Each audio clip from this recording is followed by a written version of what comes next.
लगेगा। वो आई और एडमिशन भी करा दी है। उन्होंने बोला तेरी लायकी है तो तू करा के दिखा और मैं तब तेरे को रखूंगा। ठीक है बोल, मैं क्या हारने वाली तो नहीं। मैं एडमिशन लिया, फिर उन्होंने रूम देखा, फिर जाके शोलापुर, तब जाके दोनों बच्चों को लेके फिर रिटर्न गई अकेली। ये तो नहीं आए थे, इवन दो स्टेशन भी, मुझे तो कभी स्टेशन से जाना आदत भी नहीं था। फर्स्ट टाइम दोनों बच्चों को लेके मैं स्टेशन तक जाके बच्चे छोटे ही थे तब, फिर घर पहुंची।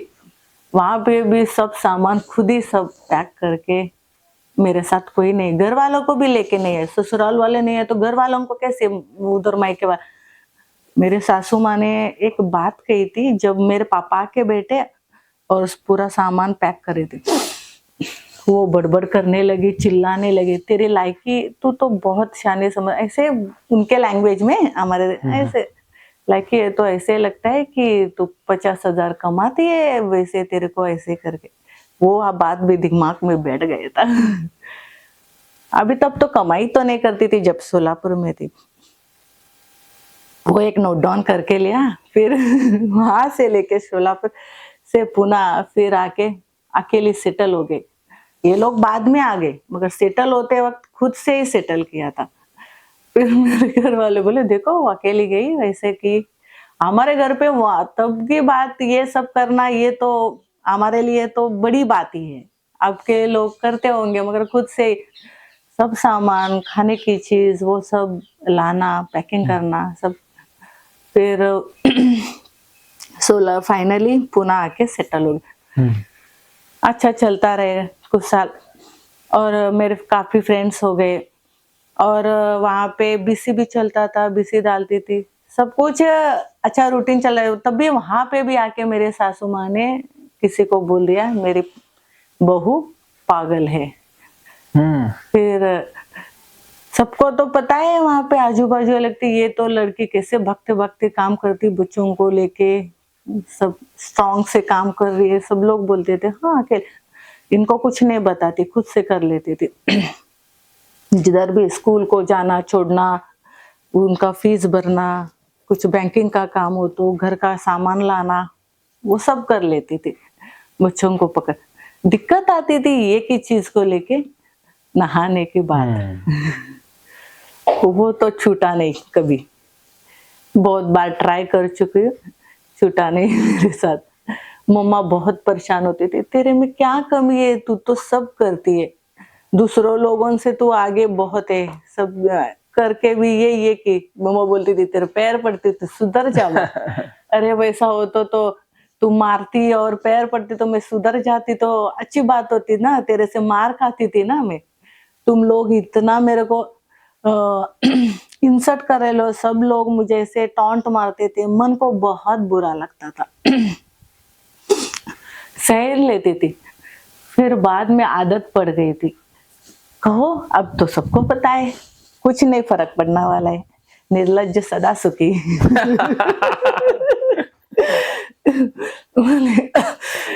उस चीज को लेके मैं ऐसे ही बोलती थी, अब कुछ दिक्कत नहीं है मुझे, घर पे मेरे भाई चिढ़ा दे, बहन कोई भी, पापा भी हंस लेते थे, पापा भी बोल देते थे। मेरे पापा बहुत strong and mentally strong, physically भी स्ट्रॉन्ग, बहुत ऐसे मशहूर है वो, ऐसे नाम फेम सब है उनको। बहुत लोग देख के उनकी मैं बचपन थे तब से वो बुलेट चलाते थे, दिखने में ऑफिसर दिखाई देते थे, वैसे मेरे पापा। वो भी उनका नेचर ही मुझे काफी आ गया था, क्योंकि वो किसी चीज को नहीं डरते थे, वो सीखे तो कम, टैलेंट तो बहुत थे वो बिजनेस में। उनको ड्राइंग निकालना, और खुद का हमारा जो चादर टॉवेल में खुद डिजाइन देते थे, ऐसे बेटे बेटे अपना निकालना। हमारे घर पे बहुत सब लोग कलाकारी है, सिंगिंग और पूरे इंस्ट्रूमेंट है हमारे घर पे। मेरे काका संगीतकार है, उनका बेटा भी संगीतकार है, वो भी गाता है। मेरे पापा भी तबला बजाते हैं। घर में सब अच्छा रहता है माहौल वगैरह। तो मुझे भी सिंगिंग का बहुत अच्छा। इंटरेस्ट है और सिंगिंग करना, डांसिंग, एक्टिंग करना, इन चीज़ों में भी मैं ऐसे अभी भी मैं क्लासेस करती हूँ। अभी मैं काफ़ी साल से मेरा जो पिछले सालों में करना था वो नहीं की, सिंगिंग तो बहुत शौक था। अब भी क्लास इनको भी पता नहीं मैं क्लास जॉइन की। तो क्लास भी जॉइन की। मैं जब भी कभी-कभी ऐसे भी एक बार भक्ति गीत गाया था। एक आंटी को भेजा तो वो आंटी ने वायरल कर दिया।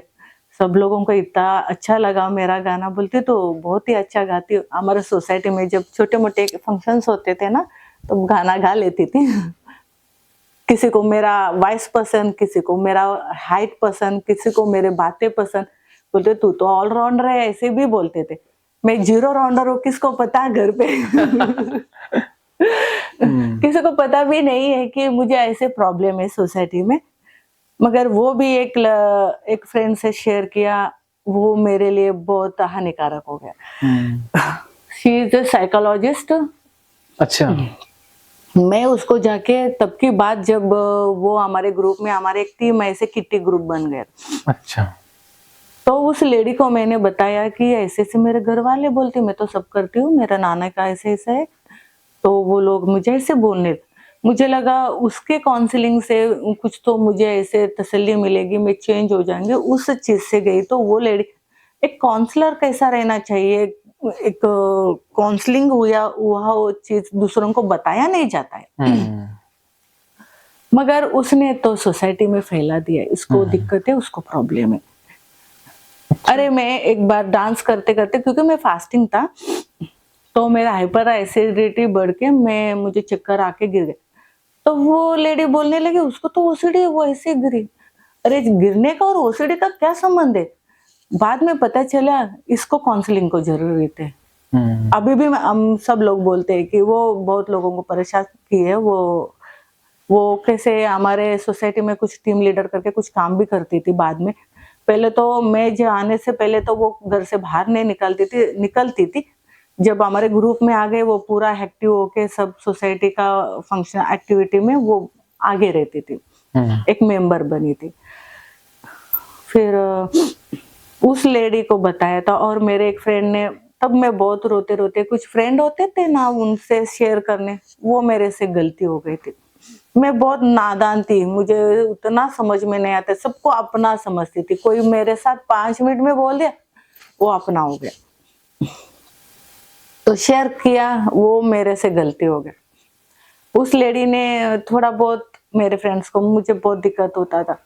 तो वहाँ पे भी मैं बहुत आगे जाके सब चीज़ों में आगे जाके एक मेरा पोज़ीशन स्ट्रॉन्ग किया कि नहीं मैं समथिंग डिफरेंट हूँ, आई नो एवरीथिंग एंड मैं कुछ भी कर सकती हूँ। तो बहुत लोग मुझे देख के बोलते थे, एक लेडी तो अभी भी बोलती, तू तो ऑलराउंडर यार, क्या गाना गाती है, कैसे तू हर चीज़ में तेरे को तो सब आ जाती है, ये आती है, वो आती है, जो एक लेडी को आना चाहिए, वो सब मैं कर लेती थी। उनको मेरा खाना पसंद, जो भी मैं ऐसे करती थी ना, बोलती यार तेरे को ये भी आती है, मुझे तो पहले नहीं पता था। और पूजा पाठ में तो वो भी एक्सपर्ट, वो भी बहुत अच्छा करती थी। जब पूजा करती तो देखने जैसा रहता था, उतना अच्छा भगवान को आरती का। आरती नहीं, जो ऐसे सजावट करना अच्छा, अच्छे अच्छा, से, वो भी। आज मैं वेदास भी सीखने जाती हूँ। क्या चीज़ है? वेद सीखने जाती हूँ। अच्छा वेद, ये जो ऋग्वेद, सामवेद, वो यजुर्वेद। नहीं, जैसे कि अभी रुद्र पाठ, अच्छा, अच्छा, अच्छा, इस वो तरह का होता सीखने है। जाती हूँ संस्कृत में। अच्छा, अच्छा। हमारे वहाँ सोसाइटी में पाठ भी होते हैं। ऐसे कभी-कभी घर पे सब पाठ करते, रुद्र पाठ ने तो ललिता सहस्त्र नाम का श्रोत पढ़ने का, ऐसे किसी रखते हैं ना पूजा पाठ। तब मैंने सुना तो मुझे भी सीखने का, कोई नया देखती हूँ ना, सीखने का मन होता है। ये खाली दिमाग शैतान का घर, ऐसे मैं खाली नहीं छोड़ती थी, दिन भर एक्टिव रहना। मैं सोचती थी मैं इतना टाइम बाथरूम में स्पेंड करती हूँ, जब बाहर आती हूँ कुछ ना कुछ करती रहती हूँ। अगर मैं जल्दी आए तो मैं बहुत बार बोलती थी तुम्हारे जैसे मैं जल्दी ना आके तो मैं तो पागल ही जो हो जाऊंगी, क्या करूँ क्या नहीं करूँ, ऐसा हो जाता है। क्योंकि मेरे को एक जगह पे बैठ नहीं पाती हूँ। वो ऐसा होता है कि ये नहीं वो करना है। मैं ट्रेडिंग भी करती हूँ। अच्छा, कमाल है, ऑलराउंडर है वास्तव में। तो ट्यूशन्स लेती हूँ। अच्छा। अ, तो मैं क्रिप्टो में ट्रेडिंग करती थी पहले, क्रिप्टो करेंसी। जबकि बात हाँ, कोरोना की। जब उससे वो स्टार्ट ज्यादा पॉपुलर हुआ था वो। हाँ, तभी अच्छा जब स्टार्ट हुआ था, जीरो नॉलेज, हम्म, कॉन्फिडेंस तो बहुत, ए भी नहीं था, पता नहीं था बी भी, तब मैं स्टार्टिंग किया। खाली उन्होंने बात करते हो तो सुना कि ऐसे मेरा भी एक्सचेंज आप जो इंस्टॉल करके दो, और खाली उसको देखते रहती थी। कुछ भी मुझको नॉलेज नहीं था, खाली उन्होंने एक कॉइन के बारे में उसको ही देखते रहती थी, और वो बढ़ता जा रहा था। मैंने उसमें कैसे पैसे डालना ये भी नहीं पता था मुझे। वो सीख तो ली मैं, और इनको पूछती थी, ये थोड़ा डेयरिंग कम करते हैं। मैंने बोला, एक बार पूछा, दो बार डालो क्या, नहीं तुम ठहरो, क्या दो तीन बार पूछी, बोली ये तो बाहर भी, तब भी 26,000 की बात थी। हाँ, तो मैंने वो बढ़ते जा रहा था। ये तो बोल रहे कम हो जाएंगे, ये वो कम होने वाली चीज नहीं है, मैं अभी पैसे डाल दूंगी इसमें। बिना पूछे पैसे डाल दिए उसमें। और मैंने जो सेविंग किया था वो पैसे, और दूसरे ने एक दिया तो उनका नाम नहीं लूंगी। तो मैंने डाल दिया। 1 महीने के बाद वो 10 गुना बढ़ गया था। 5-10 गुना कुछ तो बढ़ गया था, मगर निकालने का तो उन्होंने बताया नहीं। तो उनको पूछा कि अभी नहीं, अरे वो तो बढ़ रहा है, मैं निकालूंगी। बोलता है कि नहीं तुम सेल आउट मत करना, वो कॉइन्स मुझे भेज दो। अरे मैं आपको क्यों भेजूं, वो कम दाम में पूछ रहे थे ये। मेरे मेरे ऑफिस के लिए दे दो। अरे तुम्हारा क्या मेरा क्या, मैं क्या करूंगी पैसे को, तो मैं तो आपको ही दे दूंगी, आप ऐसे कैसे बोल रहे हो। मैं उनसे ऐसे बोलती थी, मुझे ऐसा कुछ नहीं, ऐसे मोह नहीं थी ऐसे काम करना। ये मेरे पास रहे तो क्या, आपके पास रहे तो आप ही के हो जाएंगे ना, ऐसे मैं बोलती थी। ना ना ना, तब के बाद वो कॉइन 1 लाख पार होके गया था। और मैं हमारे मम्मी के मायका चली गई थी। वहां पे मेरा एक भाई था, वो फॉरेन में सीख के आया था।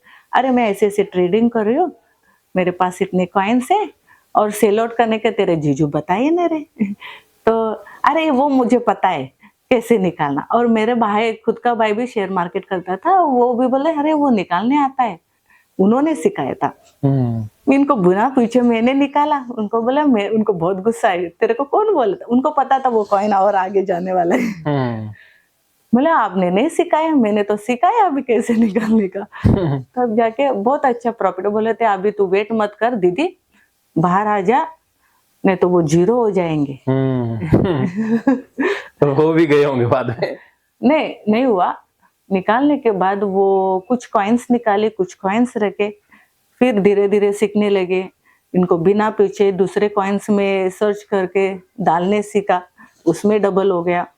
फिर दूसरे में से ऐसे करके प्रॉफिट बना दिया। और कुछ दिनों के बाद वो क्या हो गया था, मुझे नहीं पता था कि ये मार्केट का सेशन खाली 4 ईयर के बाद एक बार आता है, ऐसे तूफान के तरफ वो दौड़ता है। फिर एक टाइम आता है उसको बाहर आना चाहिए। लास्ट में भी वो पिक में गया था, खाली थोड़े पैसों के लिए मैं निकाल नहीं पा रही थी। मुझे लग रहा था कि अब ये बढ़ेगा, बाद में रिटर्न, ऐसे हुआ था ना काफी टाइम। जब मैं नहीं निकाली तब मुझे ज्यादा स्टडी करने लगी, तब समझ में आ गया नहीं नहीं ये निकालने का था। अभी भी पैसे वैसे ही पड़े, और वो साइट हैक हुआ है, इसलिए मेरे पैसे भी निकालना नहीं आ रहा है। हैक हो गया था वो? हैक हो गया वो जीरेक्स, इंडियन ऐप हैक हो गया, बाकी का नहीं। चोरी हो गए बहुत सारे कॉइन्स। अच्छा, वो ले गए? उसका तो केस चल रहा है। उड़ा दिए लोगों ने? उड़ गए वो सारे? नहीं उड़ गए, पैसे दिखाई देते, लेकिन निकाल नहीं सकते। निकाल नहीं सकते। मुझे पता था, तब भी कॉन्फिडेंट में थी। गए तो क्या हो गया, कमाए, कुछ तो सीख लिया मैंने। मेरे पापा चिढ़ाते थे, अरे वो पैसे कोई दिक्कत नहीं पापा, वो आ जाएंगे कभी तो, वो वैसे ही रखने का, फिर 4 साल के बाद वो रिटर्न आ जाए। 4 साल आ गए, मुझे अभी कॉन्फिडेंट था अभी पैसे तो आ जाएंगे, तब तक वो हैक हो गया। पैसे आने तब अच्छा सा काफी कॉइन बढ़ रहा है, पैसे अभी निकालूंगी करके ऐसे सोची, तब कोई तो चुरा लिया सब। अभी भी कॉन्फिडेंस नहीं छोड़ रही, रखेंगे कभी तो मेरे पैसे वापस आ जाए। मेरे पापा जब मुझे चिढ़ाते तो मैं इतना कॉन्फिडेंस से बोलती थी, कोई दिक्कत नहीं, आई तो मेरे, गई तो गई। एक बिजनेस गई कहीं क्यों लॉस हो गया, ऐसे समझती थी। और इतना डेयरिंग तो कहीं नहीं कर पाते। मैं खुद को बोलती थी इतने क्या कैसे मैं काफी पैसे मैंने लोन निकाल के भी डाला था बाद में। इन्होंने मेरे नाम पे दूसरे काम के लिए गहने रख के निकाले और उनका काम हो गया, वो रिटर्न करने वाले थे, तब मार्केट अच्छा चल रहा था। मैं बोले क्या अभी दे दो, मैं उसमें से निकाल के फिर दे दूंगी। वो लोन भी क्लियर किया फिर बाद में मैंने खुद सेविंग करके। और जो भी ऐसे छोटे मोटे काम करके मैं पैसे कमाना भी सीखा था। फिर अभी भी नहीं आए, फिर भी नहीं टेंशन रखती हूँ कि नहीं आए पैसे, ऐसे नहीं गए तो क्या दूसरा कुछ करूँगी। अभी फिर अपना शेयर मार्केट सीखने लगी हूँ। फिर मेरे वजह से उन्होंने हमने एक सर है, दोनों पार्टनरशिप में उन्होंने एक एल्गोरिदम किया है, अभी उसका स्टार्टअप कर रहे हैं, ऑन द वे काम चल रहा है। एल्गोरिदम क्या है, सॉफ्टवेयर क्रिएट किए है, उसके थ्रू हमको ट्रेडिंग करना है और वो सॉफ्टवेयर को भी बेचना है और ट्रेडिंग भी करना है। वो मेरे नाम से है। पहले तो मना ही करते थे, ये तो बहुत क्या ये ज्यादा मानते हैं क्या पत्रिका ऐसे, ये इनके यहाँ हमारे मायके में उतना नहीं। मेरे पापा तो पूजा पाठ ये बोलते हैं कि तुम अंधश्रद्धा ऐसे ऐसे बोलते हैं, पापा का अलग ही है वो। तो करते हैं पूजा पाठ उतना ही, कि बोलते हैं कि ये करना वो करना, पैसे बर्बाद करना, ये अंधश्रद्धा, हमारे इंडिया के लोग ऐसे है वैसे। मेरे पापा ऐसे छूते हैं, कुछ नहीं ऐसे बोलते, इसी में टाइम बर्बाद कर देते, क्या रहता है ये ज्योतिष, ये कुछ मानते नहीं है। फिर भी तो यहाँ इनके यहाँ ये सब चलता है, पत्रिका मानना करना। ये बोलते अपने पत्रिका में नहीं है, फिर भी तेरे को नहीं चलता है ट्रेडिंग, फिर भी मैं ट्रेडिंग करके दिखाई। फिर लॉस हुआ होगा, बिजनेस होता है, लॉस भी होता है, प्रॉफिट भी होता है, सब झेलना पड़ता है, वो बात अलग है। तो उधर तक तो मैंने कर दिया सक्सेस। अभी भी बोलते हैं कि कर रहे, अभी ट्रेडिंग स्टार्ट की, सीखने का है, नया कुछ सीखने को। हर टाइम मुझे नया सीखने को अच्छा लगता है, जो देखी हाँ समथिंग है उसमें, तो थोड़ा भी मुझे समझ में आया तो मैं सीखने का ट्राई करती हूँ कि मुझे सीखना है वो। एक बार इन्होंने बोला कि इनका एक काम, ये रिसर्चर है ना, इनका आर्टिकल्स राइटिंग आरडी वो जो लिखने का रहता है, इन्होंने ऑफिस भी खोला था, काफी बच्चों को पढ़ाते थे। तो मैं बोलती मैं भी एमएससी सीखी हूँ, तो मैं भी करती हूँ आपका जो रिसर्चिंग काम। तुझे नहीं आएगा यार, ऐसे बोल दिया था। और उन्हीं के ऑफिस में लड़की से वो भी काम मैंने सीख लिया था काफी हद तक। नहीं आया बोले तो दिमाग में बैठ जाता है, तब तो सीखना ही है काम। खुंद पूरी रखते हैं, ग्रिट पूरा रखते हैं। ग्रिट है, ग्रिट। नहीं आया अब तो आके ही रहेगा, अब तो आके ही रहेगा। फाइनली मैं ऑफिस हैंडल करने वाली थी। हाँ, तो तब की बात, उस लड़के से काफी हद तक वो प्राइमरी लेवल थोड़ा बहुत सीखी थी, आरडी बनाना सीखी थी और थोड़ा थोड़ा सीख रही थी। तभी कोरोना सीख के और आगे चलने वाली थी, तभी मेरा ट्यूशंस भी स्टार्ट हुआ था, काफी स्टूडेंट्स आने लगे। फिर ट्यूशन भी मैंने स्टार्ट कर दिया। वो ये बोलते थे तेरा ट्यूशन ही अच्छा चल रहा है, तू वही कर ले। और ऑफिस जाने का था, तो तभी जब इन्होंने बोला था ऑफिस जाके मैनेज करो, तब बाद बच्चे थोड़ा छोटे थे, मुझे जमता नहीं था टाइमिंग वगैरह, और मेरे रहने का आदत स्टाइल की वजह से मैं जा नहीं पाती थी। फिर बाद में वो छूट गया कि मैं कोरोना में उधर शिफ्ट हो गई थी शोलापुर में, ये पुणे में थे। वो काम छोड़ के अभी भी मुझे कुछ तो करने का बहुत मन रहता है, क्योंकि मुझे करना कुछ तो अलग है। जैसे तो खाना बनाना, घर का काम करना, ये तो सब नॉर्मल लोग करते ही है। हाँ, हर बंदा करता है। तो ये तो हम कर देंगे, वो क्या नया चीज नहीं, अलग कुछ तो करना है। मेरे दिमाग में वो एक घूमता रहता है। नहीं करना है तो करना है, कुछ तो करना है अलग, ऐसे। अभी भी मेरा होप्स नहीं छोड़ी, बताती किसी को नहीं, अभी आपको मैं लाइव में बता रही हूँ।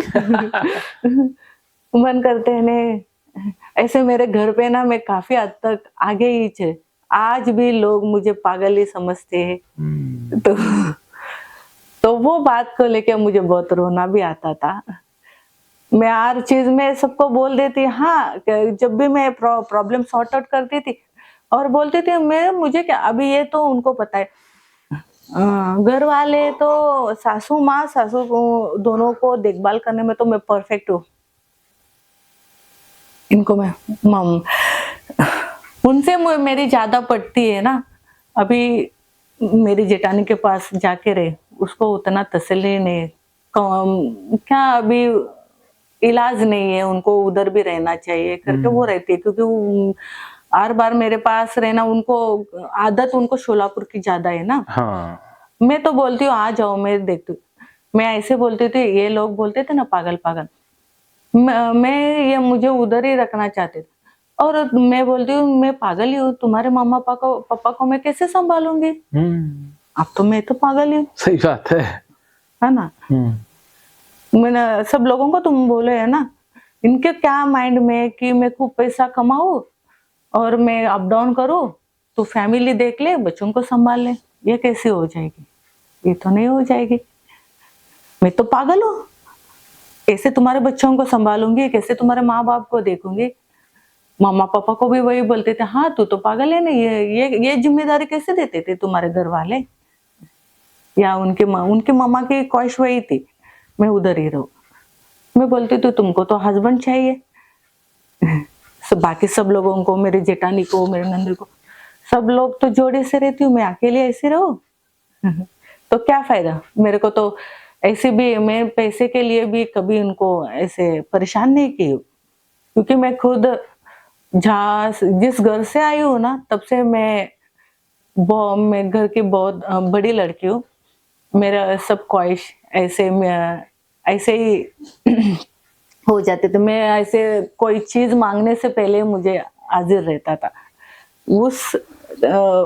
उस लेवल से मैं पली हुई थी।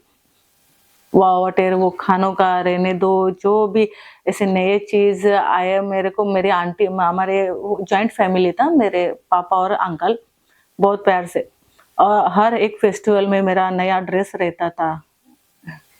मगर इधर आने के बाद वो छूट गया, मुझे कभी कमी महसूस नहीं, क्योंकि मैं पूरे पैसे में पल के आई हूँ इधर। मुझे ऐसे कभी मुझे इनके यहाँ पे भी दिक्कत नहीं है, पैसे कम ही थे मगर ये बहुत स्टैंडर्ड रहते थे इनके घर वाले। मेरे सासू माँ को तो हर चीज फ्रेश चाहिए, स्टैंडर्ड चाहिए, हॉस्पिटल भी स्टैंडर्ड चाहिए।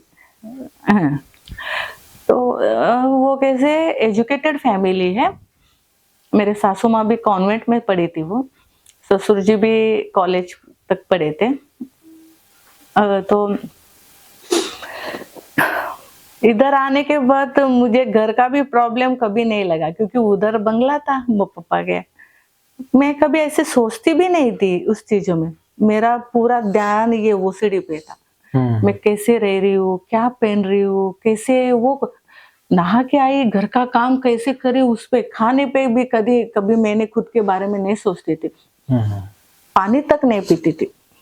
नहा के आया, फटक दिसे से उनको नाश्ता बना के दो, टाइम पे दो, ये करो वो करो, इतना फटक, तब तसल्ली हो जाता था। वो चिल्लाते थे मेरे सासू माँ, खाना का मुझे ध्यान रखती थी, अरे खा लो, नाश्ता कर लो। अरे मुझे आदत नहीं थी बचपन से नाश्ता करने की, खाना खाने की आदत थी मुझे, मैं नाश्ता नहीं करती थी। वो चिल्लाते थे, बोलती तू पतली है, मैं पहले और पतली थी।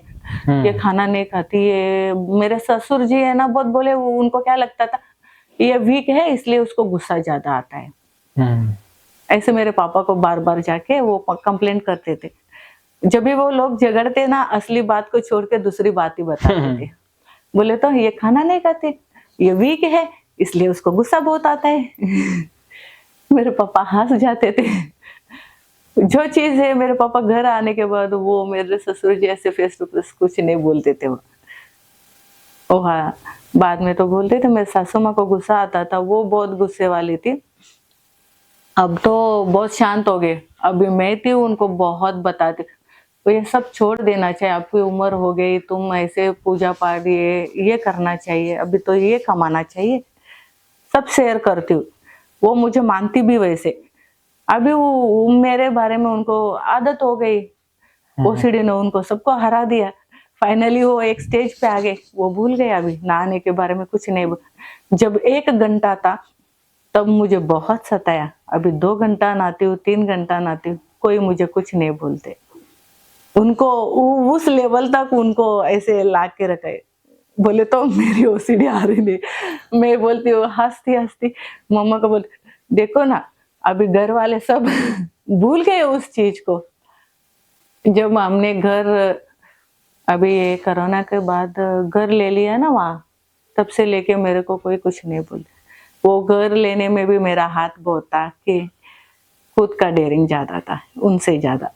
उन्होंने लोन किया मगर डेयरिंग मेरा बहुत था कि मेरे दिमाग में एक दिन आ गया, चलो अब घर ले लेंगे। मैं ये घर बार बार चेंज करते थे कि इधर जाएंगे, ने अभी रेंट ज्यादा बढ़ गया है, हम घर चेंज करेंगे, ऐसे बोले थे। मुझे थोड़ा पानी चाहिए था। हाँ, चलो आप 2 मिनट ब्रेक ले लेते हैं। नहीं, ये टॉपिक फिनिश करके। तो मैंने उनको बोला, ने मैं थोड़ा पैसे सेविंग करी हूँ, आप घर ले लेंगे करके मैंने डेयरिंग किया। तो उससे से इन्होंने बोला मैं इतना तक लोन बना सकता हूँ। मैं बोली मैं इतना तक दे सकती हूँ, जो स्टार्टिंग लेवल है। तो घर लिया, ऐसे लिया तो ये तो बहुत वास्तु वाले, मैं तो दिमाग में खुद ही घर ढूंढा उसी सोसाइटी में। और जब देखी घर देखने के बाद उनको बोला है कि इनको मुझे पता है ये बाद में आके ये वास्तु ऐसा वैसा, उनको भी रेडी रखती थी पंडित जी को, आओ भाई ये देखो ये बराबर है क्या नहीं ये घर। जब एक घर फाइनल हो गया, वो बीच में रहते हैं ना ब्रोकर, उसको भी बोले भैया आप क्या करते हो पता नहीं, ये घर तो मुझे चाहिए तो चाहिए, हमको दिला दीजिए। और उनको पंडित जी को उन्होंने बोला भाई फाइनल। घर पे इधर कोई किसी को कुछ नहीं बताया था, बाद में बताया था क्योंकि वो लोग नहीं लेने देते ऐसे। हाँ, क्योंकि उनको क्या था मैं हम सोलापुर में ही रहे ऐसे। हाँ, तो फिर फाइनली घर फाइनल हो गया। उसके बाद भी पूरा उसका इंटीरियर सब करना मैंने, मेरे हाथ में था, पूरा उसको तोड़ फाड़ करके सब नया बना दिया था। वो सब मैंने हैंडल किया था। मैं बोलती हूँ पागल हूँ पर करती हूँ सब। तब तो बहुत खुश हो गए। फाइनली मेरे ससुर जी, हाँ ये तो सेटल हो गए यहाँ पे घर लेके। उनको था कि घर उन्होंने लेना चाहिए। उन्होंने क्या किया था, पहले इधर लेने से कोरोना में उधर शिफ्ट हुए तो उधर जगह लिए थे, उसमें पैसा इन्वेस्टमेंट किया था। फिर तुरंत इधर घर लेना पॉसिबल नहीं है ना। तब मैं जाके बोली मैं इतना सेविंग की हूँ, मैं उतना दे दूंगी। मैं से जब मैं बीसी डालती थी, बीसी को लेके सोने में कन्वर्ट करती थी, सोनू के लेके वो उसमें दूसरे में कन्वर्ट करती थी। कमाल है। तो कम दाम में सोना लिया था और बिकते समय डबल दाम में मैंने सेल आउट करके उनको पैसे अरेंजमेंट करके दे दिया था। तब के बाद मैं 0 पैसे कमाती थी। मैंने इन्होंने एक बिजनेस स्टार्ट करने के लिए कुछ पैसे मेरे मायके वाले से पूछने को बोला। मैं पहले से ऐसी लड़की हूँ कि मैं कैसे भी एक टाइम भूखा रहूंगी मगर किसी से पैसे नहीं मांगूंगी, ये मेरा था। और मेरे घर वाले बहुत ऐसे थे मगर मेरे पास फिर भी इन्होंने एक बेंगलुरु में एक कंपनी में पैसे डालने के थे उनको, तब की बात। इन्होंने बोला है कि तू और कुछ पैसे चाहिए थे, मैं 1 साल में रिटर्न दे दूंगा, तू मेरे पापा से पूछो। मैं तो मेरे मैके से एक पैसे नहीं लेने वाले, वो मेरे दिमाग में। फिर भी सोचा 1 साल में देते बोले ना, तो उसमें दिक्कत क्या है। मेरे पापा को कॉल किया कि ऐसे पैसे क्या, ऐसे मुझे चाहिए 5 लाख। बस ठीक है बोले पापा ने, तब की बात। तो